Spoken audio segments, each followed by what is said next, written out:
오늘 제목을 한번 같이 읽겠습니다. 시작. 네 종류의 축복의 조건과 예수 그리스도. 저는 1990년에 대학을 들어갔습니다.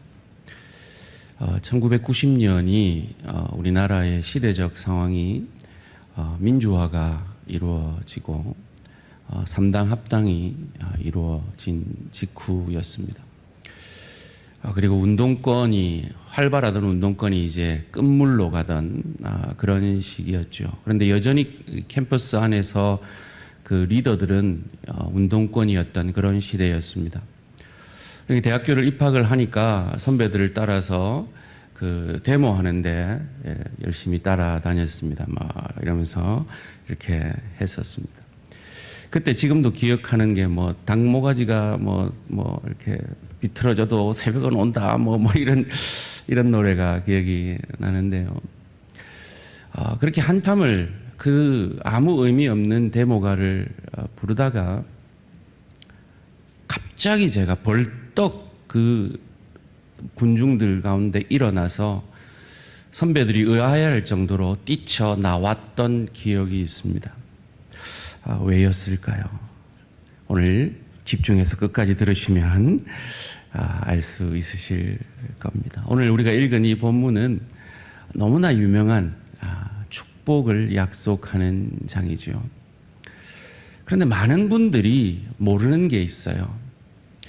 이 축복을 약속하는 이 신명기 28장을 에워싸고 신명기 27장과 이 28장 15절부터 그 후반절 70절이나 되는 그 구절을 저주의 약속의 말씀을 하고 있다라는 겁니다.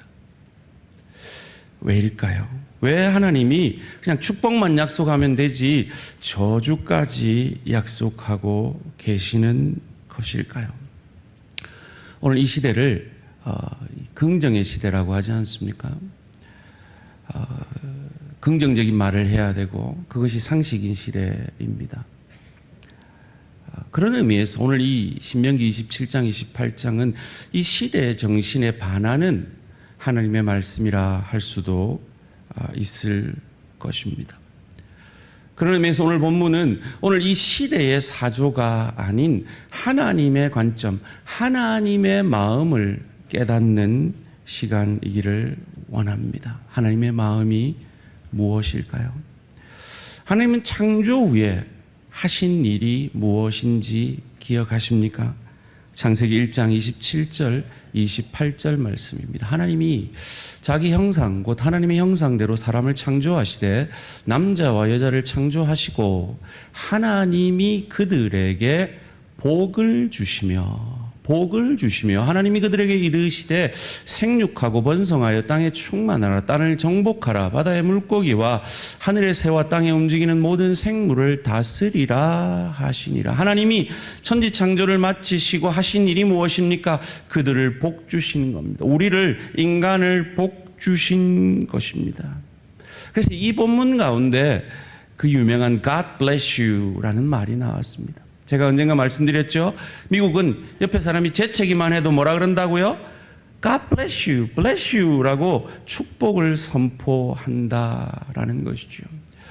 믿음의 조상 아브라함을 처음으로 부르시고도 하나님이 하신 일은 그에게 복 주시는 일이었습니다. 창세기 12장 2절 3절 말씀입니다. 내가 너로 큰 민족을 이루고 내게 복을 주어 내 이름을 창대하게 하리니 너는 복이 될지라 너를 축복하는 자에게는 내가 복을 내리고 너를 저주하는 자에게는 내가 저주하리니 땅의 모든 족속이 너로 말미암아 복을 얻을 것이라 하신지라. 믿음의 조상 아브라함을 부르시고 처음 하신 일이 그에게 복 주시는 일이었습니다. 예수님께서 제자들을 부르시고 그들을 가르치실 때 하신 일도 그들이 복되게 하시는 일이었습니다. 대표적으로 마태복음 5장 3절 말씀입니다. 심령이 가난한 자는 복이 있나니 천국이 그들의 것이며. 그렇습니다. 이것을 통해서 우리는 무엇을 알 수 있습니까?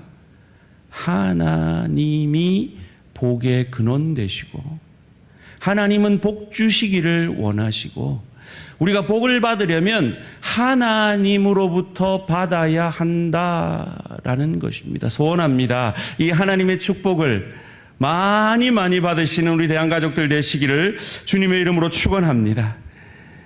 방금 저희가 읽은 마태복음 5장 3절은 그 유명한 팔복입니다. 그런데 이 신명기 28장도 구약의 팔복이라고 불립니다.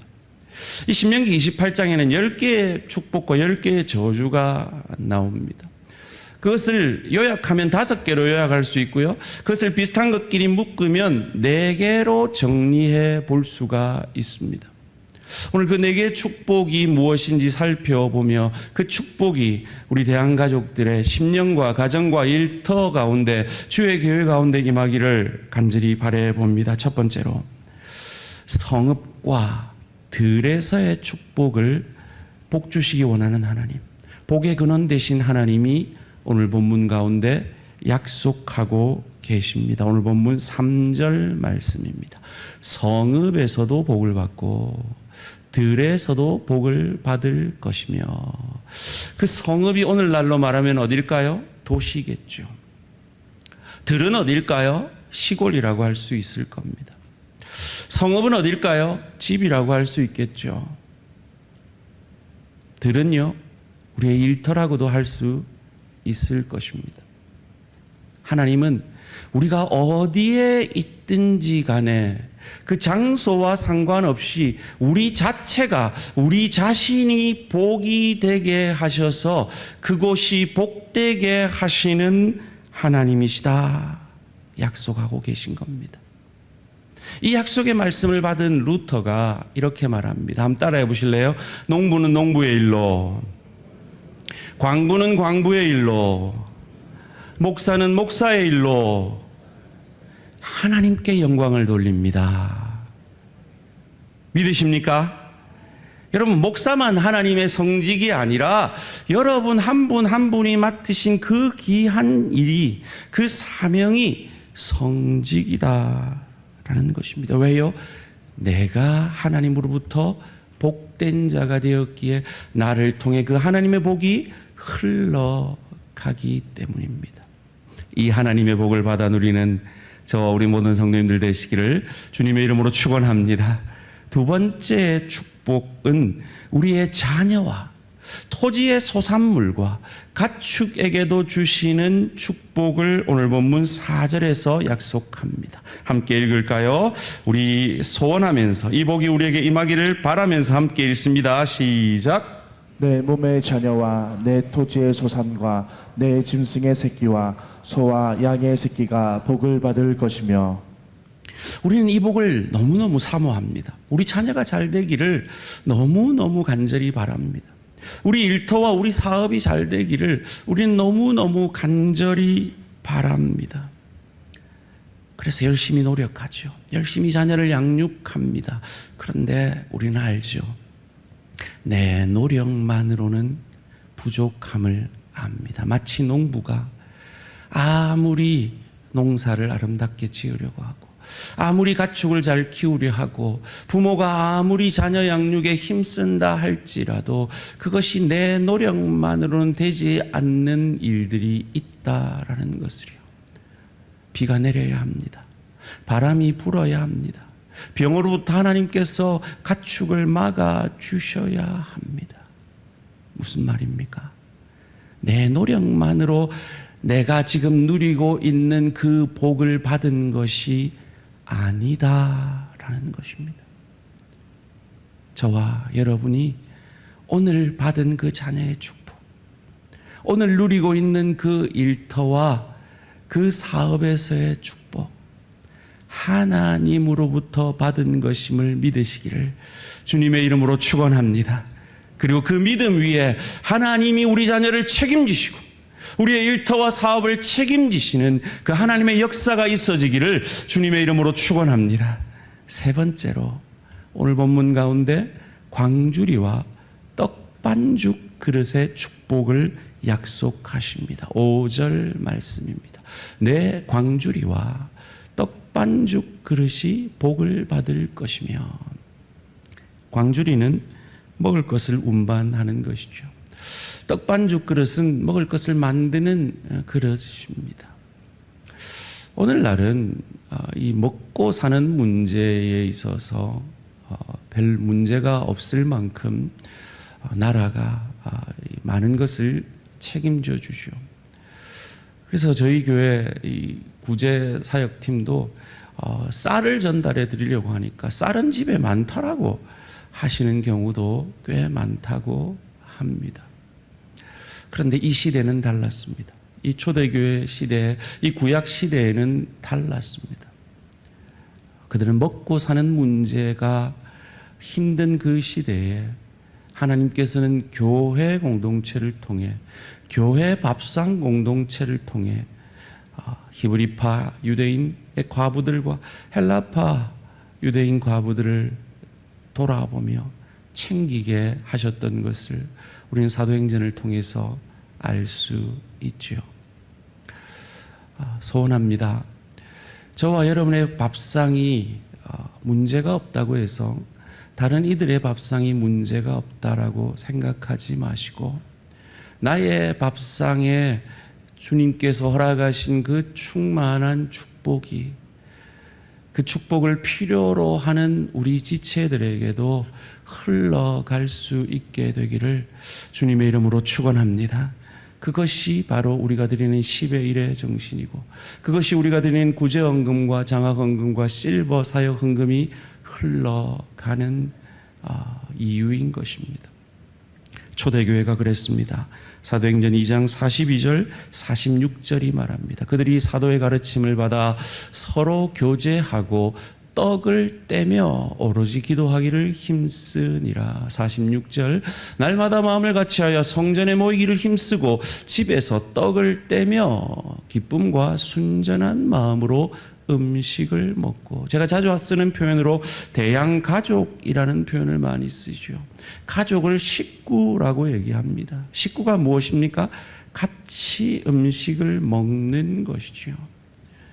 그 같이 음식을 먹는 식구로서 우리 지체들의 필요를, 나에게 주신 그 축복, 나의 그 광주리에 주신 그 축복을 통해서 흘려보내는 그것이 더 아름다운 축복이라고 우리에게 가르쳐 주시는 겁니다. 소원합니다. 우리 대한가족들의 광주리가 풍성하여져서 나누고 섬겨도 남음이 있는 축복이 하나님으로부터 여러분 가정과 여러분의 사업에 임하기를 주님의 이름으로 축원합니다. 네 번째로, 들어가도 나가도의 축복을 약속하십니다. 오늘 본문 6절 말씀 함께 읽습니다. 시작. 내가 들어와도 복을 받고 나가도 복을 받을 것이니라. 여러분, 오늘 뭐가 있죠? 오늘 뭐가 있습니까? 기관, 총동원, 주일, 밥 같이 먹는 게 있습니다. 혹시 기관에 참석 안 하시는 분들도 오늘만큼 한번 가보세요. 가서 뭐 하나 한번 보세요. 재미없으면 그 다음부터 안 가도 돼요. 오늘만 한번 가서 같이 한번 밥 드셔 보세요. 마음을 열고요. 왜요? 시편 133편 1절에서 하나님이 이렇게 우리에게 가르쳐 줍니다. 한번 같이 읽을까요? 시작.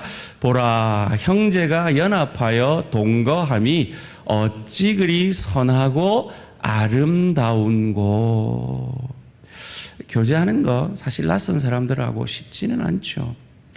그런데 그 교제를 통해 하나님께서 우리에게 우리가 스스로 만들어낼 수 없는 힘과 위로를 주신다라고 약속하고 계시는 것입니다. 네 번째 축복이 뭐였죠? 들어가도 나가도의 복이었습니다. 어디를 들어갈까요? 집에 들어가야죠. 그래. 맞아요. 집에 들어가야죠. 집에 들어가도 복을 받고, 어디 나갈까요? 집을 나와야죠. 집에서 나와도 복을 받는, 이것이 어떤 축복일까요? 여러분, 잠언에서도 얘기하죠. 부부가 찢고 볶고 싸우면 집에 들어가고 싶어요? 안 들어가고 싶어요? 안 들어가고 싶어요. 남자들이 괜히 집에 안 들어가고 서성거릴 때는 뭔가 가정에 들어가면 심령이 불편한 거예요. 무슨 말입니까? 내가 복이 되어서 내 남편이 집에 들어올 때 복이 돼야 된다는 거예요. 여러분, 아내의 그 원조 말이 뭔지 아세요? 한번 따라합시다. 안해. 집 안에 해라 그래서 아내라 그랬대요. 소원합니다. 우리 대양의 아내분들은 집 안에 해가 되어지셔서 우리 남편들이 빨리 집에 들어오기를 소원하게 만드시는 우리 아내들 되시기를 주님의 이름으로 축원합니다. 축원합니다. 남편들은요, 맨날 남매 편만 들지 말고 아내 편을 들어주셔야 돼요. 그래서 아내도 집에 들어오고 싶게. 여러분, 웨스트민스터 소교리문답 1문 잘 아시죠? 인간의 목적이 무엇입니까? 답이 뭐죠? 하나님을 영화롭게 하고 그분을 영원히 즐거워하는 것입니다. 즐겁게 하는 것이 아닙니다. 그분을 즐거워하는 것입니다. 여러분, 아내를 즐거워하고 집에 엄마를 아이들이 즐거워하는 것은 무엇을 통해 알 수 있습니까? 엄마가 집에 들어오면 좋아해야 돼요. 엄마가 집에 들어왔는데 강아지만 좋아한다. 이건 문제가 있는 거예요. 남편이 집에 들어왔는데 강아지만 좋아한다. 이건 문제가 있는 거예요. 안 해. 집 안에 내가 들어가도 복인 내가 들어가니까 그것이 복이 되고, 집 밖에 내가 나와도 복이 내가 나오니까 세상의 소금과 빛 되는 그런 축복을 하나님이 하나님의 사람들에게 약속하고 있다는 거예요. 또 영혼의 집이 어디입니까? 교회잖아요. 교회에 들어와도 복을 받고. 여러분 지금 은혜 받고 계세요? 아멘? 네. 교회 와서 말씀의 은혜 받고 예배의 은혜를 받고 골로 세버리면 안 되고 그 은혜 간직하고 나가도 복을 받게 되는 것. 복인 내가 그 은혜를 나가서 복의 통로가 되고 은혜의 통로가 되니 그것이 복이 되어지는 그 복을 하나님의 사람들에게 오늘 본문 가운데 약속하고 계신 겁니다. 이것을 예수님이 마태복음 5장 15절 16절에서 이렇게 말씀하고 있어요. 사람이 등불을 켜서 말 아래에 두지 아니하고 등경 위에 두나니 이러므로 집안 모든 사람에게 비치느니라. 이같이 너희 빛이 사람 앞에 비치게 하여 그들로 너희 착한 행실을 보고 하늘에 계신 너희 아버지께 영광을 돌리게 하라. 어떻게 해요? 복인 내가 집에 들어가도 집에서 나와도 교회에 들어와도 교회에 나가도 복이 되어짐으로 말이죠. 그런 소금과 빛 되는 삶 결코 쉽지 않죠. 세상에서 영적 전투를 하는 것 결코 쉽지 않습니다.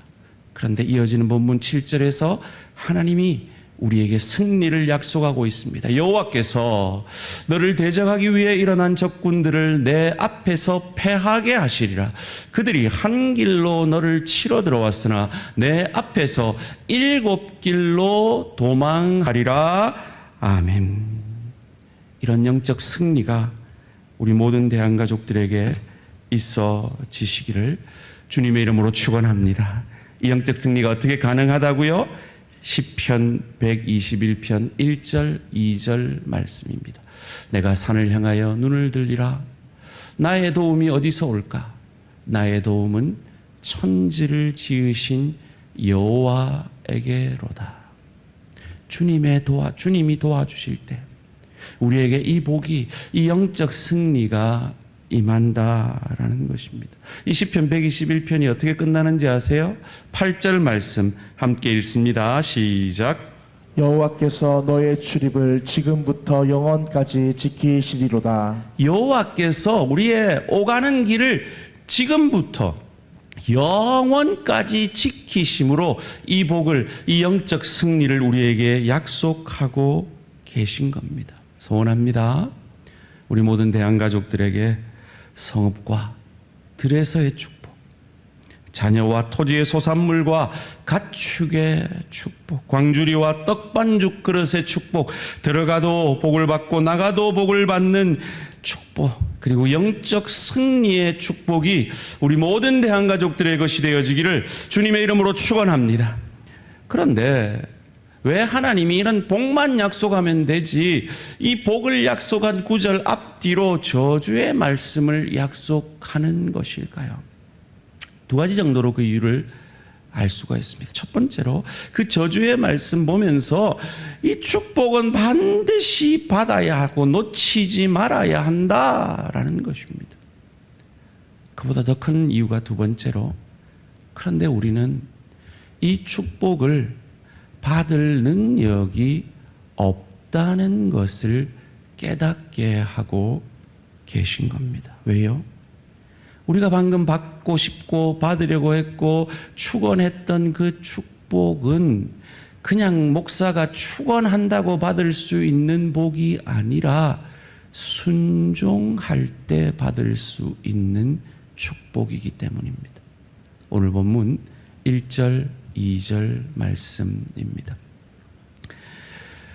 내가 내 하나님 여호와의 말씀을 삼가 듣고 내가 오늘 내게 명령하는 그의 모든 명령을 지켜 행하면 내 하나님 여호와께서 너를 세계 모든 민족 위에 뛰어나게 하실 것이라.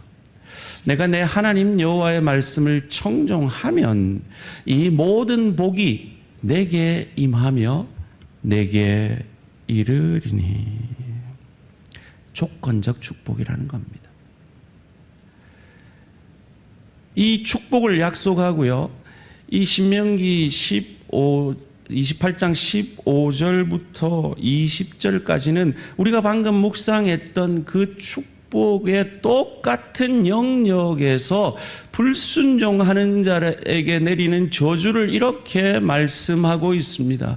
내가 만일 내 하나님 여호와의 말씀을 순종하지 아니하여 내가 오늘 내게 명령하는 그의 모든 명령과 규례를 지켜 행하지 아니하면 이 모든 저주가 내게 임하며 내게 이를 것이니 내가 성읍에서도 저주를 받으며 들에서도 저주를 받을 것이요 또 내 광주리와 떡반죽 그릇이 저주를 받을 것이요 내 몸의 소생과 내 토지의 소산과 내 소와 양의 새끼가 저주를 받을 것이며 내가 들어가도 저주를 받고 나가도 저주를 받으리라. 내가 악을 행하여 그를 잊음으로 내 손으로 하는 모든 일에 여호와께서 저주와 혼란과 책망을 내리사 망하여 속히 파멸하게 하실 것이며. 아멘이십니까? 아멘이세요? 용감하십니다. 여러분 왜 아멘 안 하세요? 신명기 27장 26절에 아멘 하랬어요. 이 율법의 말씀을 실행하지 아니하는 자는 저주를 받을 것이라 할 것이요 모든 백성은 아멘 할지니라. 아멘 하랬는데 왜 아멘 안 하세요? 우리는 아는 거예요. 우리는 순종하지 못하는 걸 아는 거예요. 우리는 불순종한 걸 알고 있는 거예요. 그래서 아멘을 못하는 거예요. 하나님 너무하시잖아요. 순종이 어디 쉽습니까? 그럼 우린 저주를 받을 수밖에 없는 거 아시면서 왜 축복의 말씀은 14절만 해놓고 저주는 70절을 말하고 있고 27장 전체의 저주를 말하고 있으시냐라는 거예요. 여러분 이 저주의 목록 마지막 쭉 가면요 뭐가 나오는지 아세요? 부모가 애 잡아먹는 얘기가 나와요. 근데 그 부모가 어떤 부모냐 하면 온유하고 연약한 부녀들이에요. 평소에는 저 사람 법 없어도 살 사람이야 라는 사람들이에요. 그런데 그 사람들도 말씀에 순종하지 아니하면 자기 자녀를 잡아먹을 수밖에 없는 이기적인 존재라는 거죠. 여러분 오늘 일부 예배 마치고 단체 사진 찍어서 폴라로이드 사진을 여러분한테 드리면 여러분 누구부터 찾을 거예요? 내가 얼마나 화장빨 잘 받았는가부터 먼저 체크하실 거 아니에요. 그런 존재들이 우리라는 거죠. 신명기 28장 56절 57절 말씀입니다. 또 너희 중에 온유하고 연약한 부녀 곧 온유하고 연약하여 자기 발바닥으로 땅을 밟아보지도 아니하던 자라도 자기 품의 남편과 자기 자녀를 미운 눈으로 바라보며 자기 다리 사이에서 나온 태와 자기가 낳은 어린 자식을 남몰래 먹으리니 이는 내 적군이 내 생명을 애워싸고 맹렬히 쳐서 곤란하게 함으로 아무것도 얻지 못함이니라. 사랑하는 성도님들, 죄는요 만만한 게 아닙니다. 죄는요 어미가 아이를 잡아 먹게 만드는 게 죄입니다. 그렇게 죽자 사자 사랑한 부부가 미운 눈으로 서로를 바라보게 하는 것이 죄입니다. 여러분 부귀영화가 얼마나 큰 축복입니까? 그런데 죄는요 그 부귀영화 때문에 영혼을 망가뜨리게 합니다. 관계를 깨뜨리게 합니다. 하나님이 주신 안정적인 사회적 지위의 축복이 얼마나 큰 축복입니까? 그런데 그 축복 때문에 사람을 교만하게 만듭니다. 욕망에 빠뜨리게 하는 것이 죄입니다. 하나님이 왜 축복의 말씀은 짧게 하고 저주의 말씀은 양가에 싸서 말을 하느냐고요? 반드시 이 축복 받아야 된다는 거예요. 그런데 우리는 이 축복을 받을 자격이 없다라는 것을 먼저 깨달아야 한다라는 것입니다. 하나님이 율법을 주셨어요. 율법은요 신명기 5장 출애굽기 20장에 나오는 10계명이 율법이에요. 근데 좀 더 넓게 말하면요 모세오경, 창세기, 출애굽기, 레위기, 민수기, 신명기 이 모세오경을 토라라 하거든요. 이 토라 전체를 율법이라고 해요. 좀 더 넓게 말하면 구약성경 전체가 율법이라고 할 수 있죠. 그 율법을 통해서 우리가 무엇을 깨닫습니까? 아, 나는 복받을 수 없는 자이구나 하는 것을 깨닫게 되는 것이죠.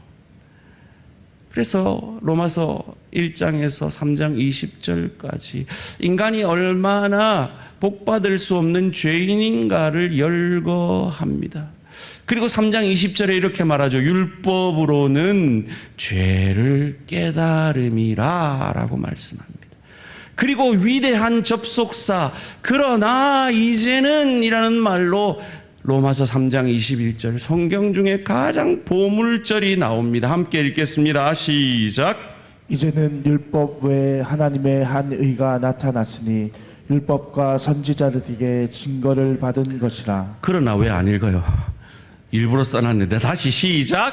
그러나 이제는 율법에 하나님의 한 의가 나타났으니 율법과 선지자들에게 증거를 받은 것이라. 3장 20절까지 율법으로는 죄를 깨달음이니라. 무슨 말입니까? 이 신명기 27장 28장 보면서 우리는 축복받을 수 없구나, 우리는 저주받을 수밖에 없구나라고 깨달은 그들을 향하여서 그러나 이제는 하나님의 한 의가 나타났으니 율법과 선지자들에게 증거를 받은 것이라. 율법과 선지자들이 쓴 책이 뭐예요? 구약이라고요. 구약은 무엇에 관한 책이라고요? 오실 메시아에 관한 약속의 말씀이라고요. 신약은요? 오신 그리고 다시 오실 메시아에 관한 약속의 말씀이라고요. 메시아라는 뜻이 뭐라 그랬죠? 기름 부음을 받은 자라는 뜻입니다. 의역하면 구원자죠. 메시아는 히브리어입니다. 그 히브리어를 헬라어로 하면 그리스도입니다. 동일한 뜻이에요. 기름 부음을 받은 자, 의역하면 구원자라는 뜻이에요. 하나님의 한 구원자가 이 땅에 율법과 선지자들에게 증거를 받은 그가 와서 너희들이 순종하지 못한 그 순종을 대신 순종하여 주고 너희들의 죄로 말미암아 그가 대신 죽어주시고 사흘 만에 그 죽음과 죄를 이기고 부활하심으로 순종하지 않는 너희를 그를 믿는 믿음만 보고 순종했다라고 여겨주겠다라고 하는 것이 복음입니다. 이것을 좀 어려운 표현일 수도 있는데요. 하나님께서 믿음의 조상 아브라함을 처음 부르실 때부터 약속하시는 거예요. 그것을 어려운 말로 아브라함 언약이라고 얘기합니다.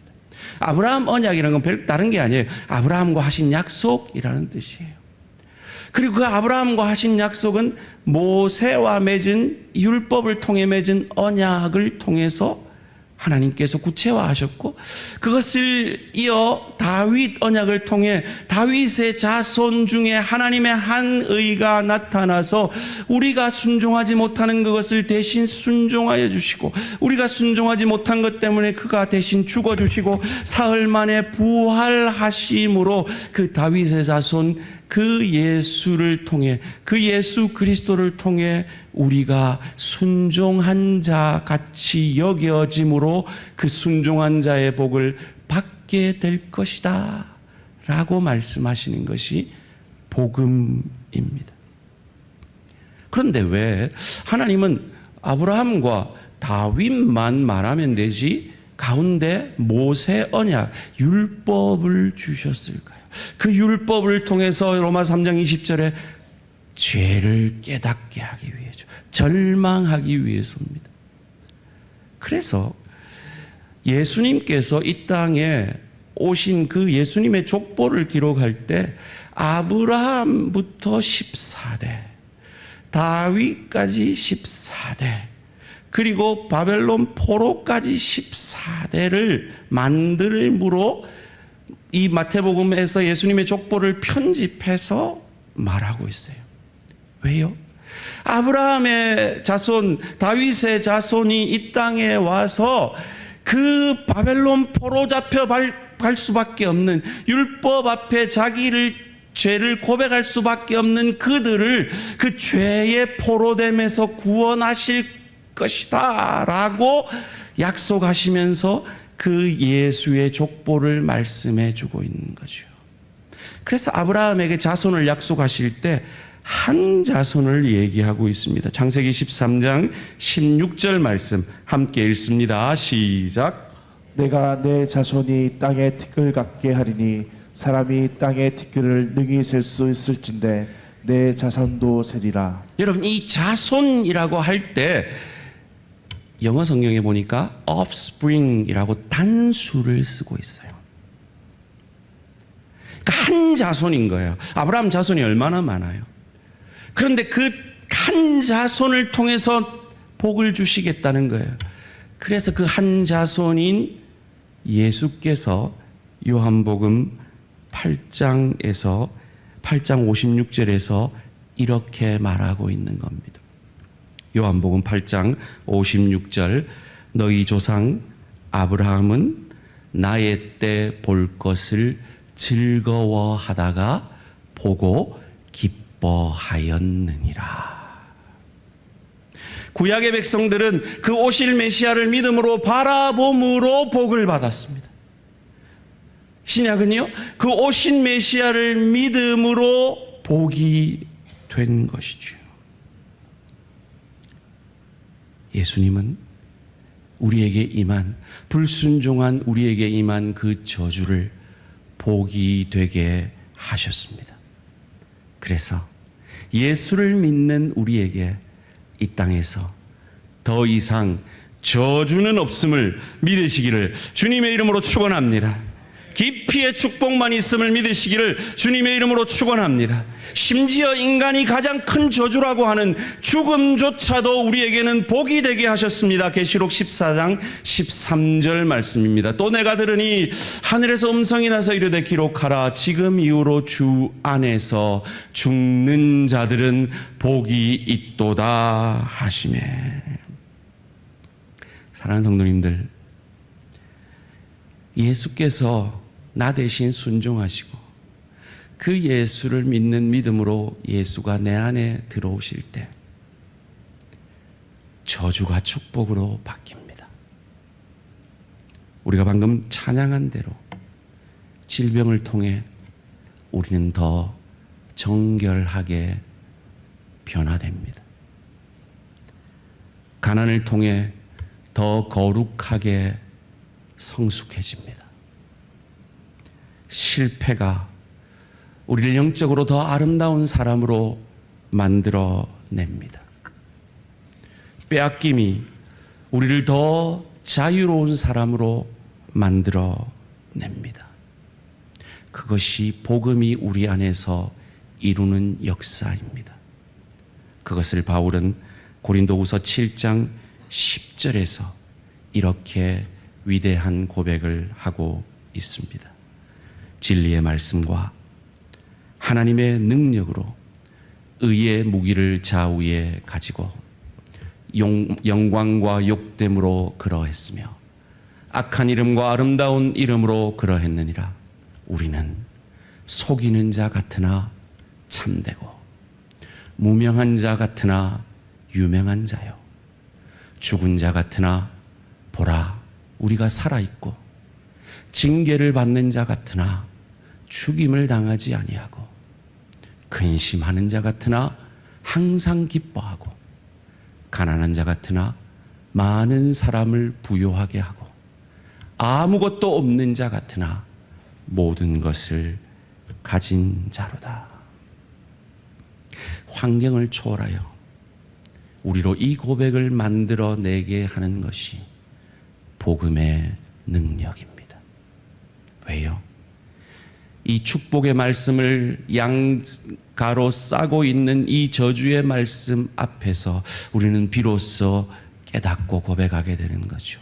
아, 나는 저주받아 마땅한 자구나.